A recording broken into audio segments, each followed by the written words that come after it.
Hello my dear foodies, welcome to வீட்டு சமையல். இன்றைக்கி நம்ம வீட்டப்பம், கோதுமை அப்பம் தான் எப்படி செய்கிறதுன்னு பார்க்க போகிறோம்.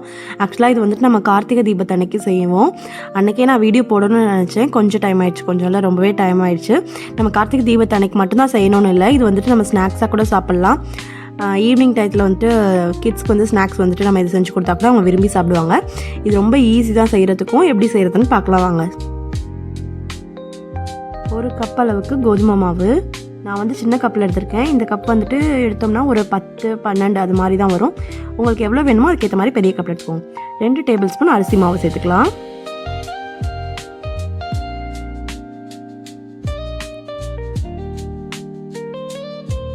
இது கூட 1/4 டீஸ்பூன் அளவுக்கு பேக்கிங் சோடா வந்து ஆட் பண்ணிக்கலாம். இது வந்து நமக்கு கொஞ்சம் சாஃப்டாக வரும், அதுக்காக தான் வந்து இதை ஆட் பண்ணிக்கிறோம். இப்போ நம்ம வெல்லத்தை வந்து காய்ச்சி எடுத்துக்கலாம்.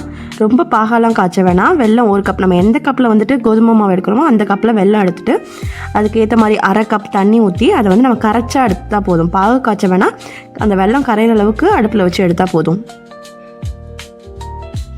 அது நல்லா கிண்டி விடுங்க, வெல்லம் கரைஞ்சி வரட்டும்.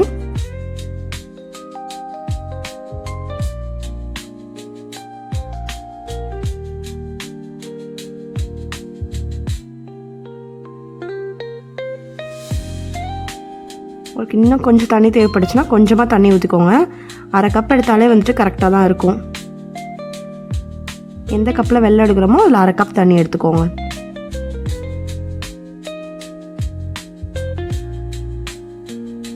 இப்போ நம்ம இந்த மாவு கூட ரெண்டு ஏலக்காய் சேர்த்துக்கோங்க. நான் வந்துட்டு ஏலக்காய் பொடி இல்லாதனால ஏலக்காவாக சேர்த்துருக்கேன். உங்ககிட்ட சப்போஸ் ஏலக்காய் பொடி இருந்துச்சுன்னா அதை கூட சேர்த்துக்கலாம். இப்போ நம்ம கரைச்சி வச்சுருக்க வெல்லத்தை வடிகட்டி ஊற்றிக்கலாம்.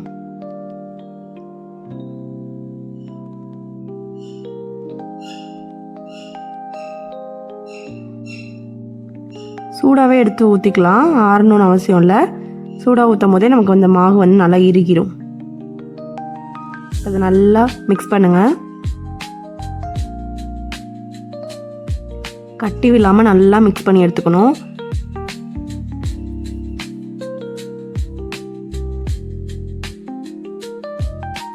இந்த ஸ்டேஜில் தேவைப்படுச்சுன்னா கொஞ்சமாக தண்ணி ஆட் பண்ணிவிட்டு அதுக்கப்புறம் மிக்ஸ் பண்ணிக்கோங்க.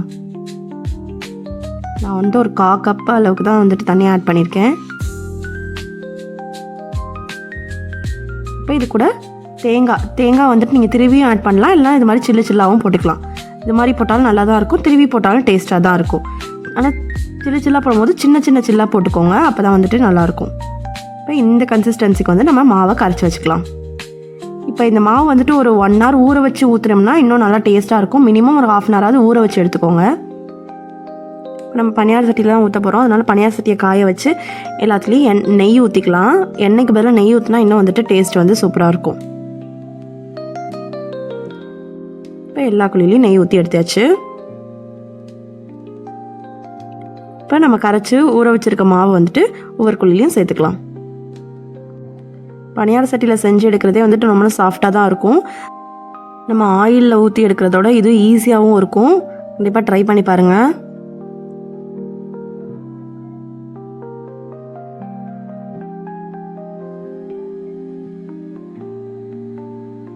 இப்போ ஒரு சைடு வந்து நல்லா வெந்திருக்கு பாருங்கள். நமக்கு ஊற்றினப்போ இருந்ததோட இப்போ நல்லா சேஞ்ச் ஆகி புஃப்னு வருது. அந்த ஸ்டேஜில் வந்து நம்ம திருப்பி போட்டுக்கலாம்.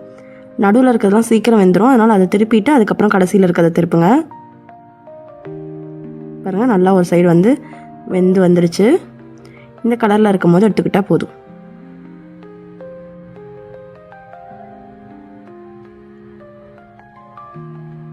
இப்போ இன்னொரு சைடும் வெந்ததுக்கப்புறம் திருப்பி எடுத்துக்கிட்டோம்னா நமக்கு கோதுமை அப்பம் ரெடி. கண்டிப்பாக ட்ரை பண்ணி பாருங்கள்.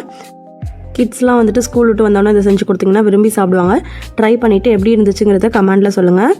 இந்த ரெசிபி உங்களுக்கு பிடிச்சிருந்துச்சுன்னா லைக் பண்ணுங்கள், சப்ஸ்கிரைப் பண்ணுங்கள், பக்கத்தில் இருக்க பெல் பட்டனை கிளிக் பண்ணிக்கோங்க. அப்போ தான் நான் போகிற எல்லா ரெசிபீஸும் உங்களுக்கு நோட்டிஃபிகேஷனில் வரும்.